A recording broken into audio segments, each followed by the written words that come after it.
And yes, here, hello again, part 2, because I'm hooked to the electricity network at the moment, so now I can proceed. I completely lost my thread. The later two card positions for the dark deck spread were what I was at, I think. What dark aspect is basically hindering me in my relationship, and the same in my career. Those two are the final two positions here.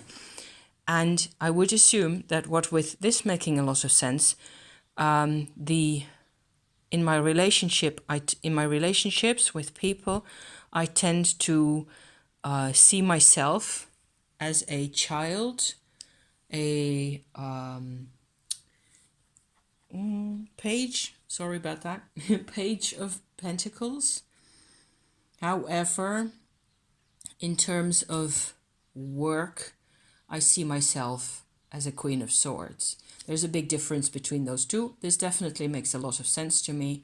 I have a tendency in relationships to bow down to people, to see myself as a child, to see myself as having to serve some kind of other people's interests, that kind of thing. Whereas intellectually, I think I own the world. So this Kabbalistico spread makes a lot of sense to me. If I go now to my Visconti Sforza cards, how are you a dark deck? 10 of Cups. What this is, can you help me with? 4 of Swords. What is your recommendation? 5 of Swords. What dark aspect of my personality is affecting my relationships? I get the Star card, which makes really weird sense. So I have to really think about those. And for the dark aspect in the career position, I get the 9 of Cups, which is another really gloriously positive card. So I actually had to dig up the Mary Packard little booklet, this one. It's in Dutch, but it has the intel that I need. It looks to me like if I look up the interpretations for the cards here and connect those to my questions, right, it looks much more combative, like this deck. So it depends what you call dark, right? It's like I could really interpret, which is kind of funny because it's what I've been thinking about, this 10 of Cups here as being a dark deck card in terms of it representing entitlement. It kind of makes sense to me if you know where this deck comes from, right? And then the disease would be a disease of immobility. So rather than stability and rest, it would be immobility, right? So we're not using reversals here. We're using, the whole spread is supposed to be kind of a reversal type mode of working, if that's what you're doing. So what I'm feeling is like it all depends on how you do it. Whether it's a dark operation that you are, working with here, it doesn't really matter which deck you use, or whether you use a Santa Muerte deck or a Osho Zen or any of it. It's, I suppose, the creators of the decks have, in general, at one point or another, tried to give you value for money in terms of the investigative capabilities of the imagery, if you like. The imagery is supposed to, but a 5 of Swords is a 5 of Swords. No matter how you illustrate it in the book, it explains that it has to do with claiming and fighting for what you want or need. So let me look up what it says here. It was just slightly after. Profit at other people's cost and betrayal and trust misplaced. So that's the Five of Swords in the position of what you recommend to battle this state of immobility here, the state of stagnation, if you like. I remember now that, is that in the Voyager Tarot that the Four of Swords is stagnation as well? Not sure. I think so, or something similar anyway. How utterly different from this one, right? I still think it's interesting. So the Five of Swords, the Visconti Sforza's recommendation for fighting immobility or stagnation inside yourself is going out and grab some. Grab, what you need, dear Lord.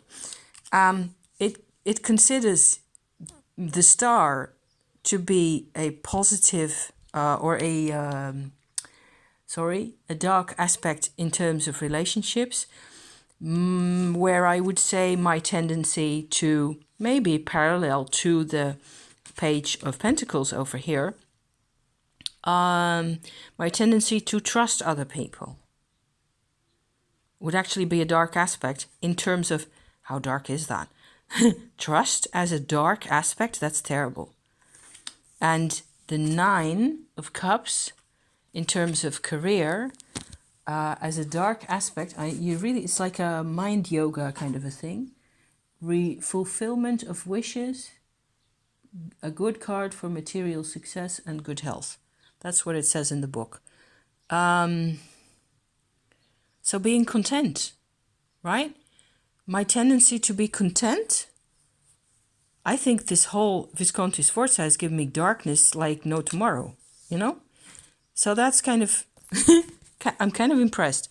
Going down one more to, let's just keep at this, to my Grimaud, which is like this deck basically, but without all the extraneous, extracurricular information that comes into it. Maybe I always felt like you were supposed to, if you look at this, know what the other associations are supposed to be. Maybe not necessarily know all the astrological information by heart, but then again, it just depends where you come from, right? Whether you know that stuff or not. This is kind of more personal compared to the Visconti. It's more in alignment with this. For the Grimaud, the dis-ease that I'm confronted with is 10 of Wands. I don't have a really good Marseille book. I'm still thinking about getting the Jove Bendorf book because I would like to read about this type of interpretation, other than the Rider-Waite-Smith interpretations, which we all kind of know, Rider-Waite, it means exhaustion, right? And there's a good side because you have all this rewards and all this stuff that you have gathered for yourself that you're bringing home. But there's more than can be said about this. It's easy to focus on the idea of exhaustion in terms of what disease can you help me with. And the recommendation for the disease is the Knight of Wands, which is kind of cool because it harks back to the Knight of Cups over here, and it stresses my capability, if you like, to be my own sovereign individual self. That makes a lot of sense to me. It makes as much sense to me as that lot over there with the Empress. It's a different line of thought compared to the Kabbalistico, which is kind of cool. But it makes those two little decks make more sense to me than the Visconti Sforza, even though I think I get this. And I would tend to think the Visconti Sforza is the darkest of the lot. Right? Okay. So let's just finish up here. I hope this makes sense to Jennifer. Where was I? The dark aspect that's affecting my relationships is a 10 of Pentacles. It's another 10, right? So that's supposed to make some kind of sense to me. And in career terms, it's the Two of Cups. So in terms of darkness, it's really hard to imagine either of these cards as dark, same as with, so maybe there's kind of a little, link into the Visconti type of an approach here, which is basically very self-centered, right? All this is like, you're talking material gain, you're talking struggle, you're talking entitlement and grab, colonial mentalities, dominance mentalities. That's what I would say the theme for the Visconti Sforza is dominance. I'm hoping to come up with similar one-word catchwords for the other two as well in a bit. In this case, I'm still trying to think what this is supposed to tell me because of the connection along the spread, going back into the sense that this set of particular cards makes, this sense of these cards, okay? Where I might conclude in terms of relationships, my darkness is very high expectations. In a manner of speaking, that's certainly true. And in terms of career, my expectations this card kind of links up with this little pentacles page as well. They're like naive, both of them. Only this naivete is in a different position. It's in the position of I need equality on a work floor, which I don't get. Never. I am very aware of that, and that also there's also a dark side to that. There's like, it's the kind of a thing of it's never good enough. And in a way so you can reinterpret even really positive cards in a way that makes a dark sense. If you do this type of work. So I thought that was really interesting. It took me a while to warm up to talking about this. My high expectations in terms of relationships would be like, I like for relationships to manifest something of I like people to manifest their value, their real personal sovereign value. That's essential to me, something I've never really realized until this very moment when I'm talking about it. So that's kind of neat. So this is actually rather psychological. It's actually rather helpful. I've forgotten now, but I will watch this back, so it will come back to me what the term was that I used for the Visconti Sforza. I remember the term colonial applying for that. So it has, I think the term was dominance. Visconti its darkness has to do with dominance. Where it's a limited type of consciousness, and it's about a fight and a struggle and getting the better of people and that type of stuff. This one isn't about that. This one is easier to work with in terms of compassion, and it's easier to modernize.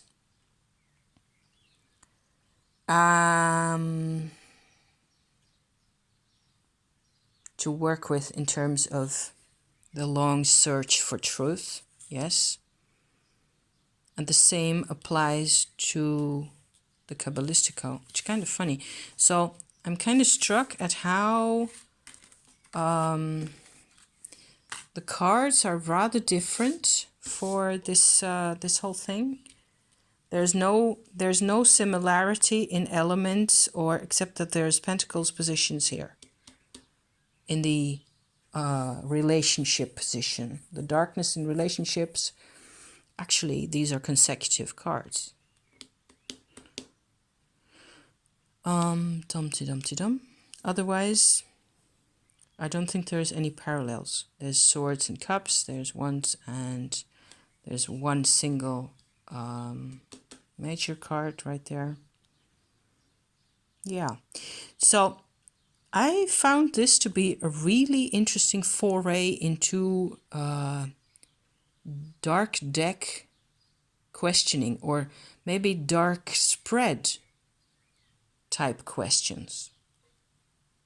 And I have tried to tweak those questions because I was interested in making a spread for us in this house that has to do with dark relationships. So more about that in another video. Thank you very much for watching. I hope this was entertaining to you.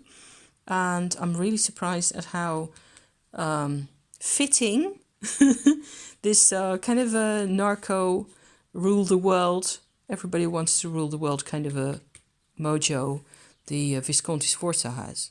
They were bankers, remember? Okay, thank you for watching, you guys. See you quite soon. And be well. I hope you're well, and keep at it, okay?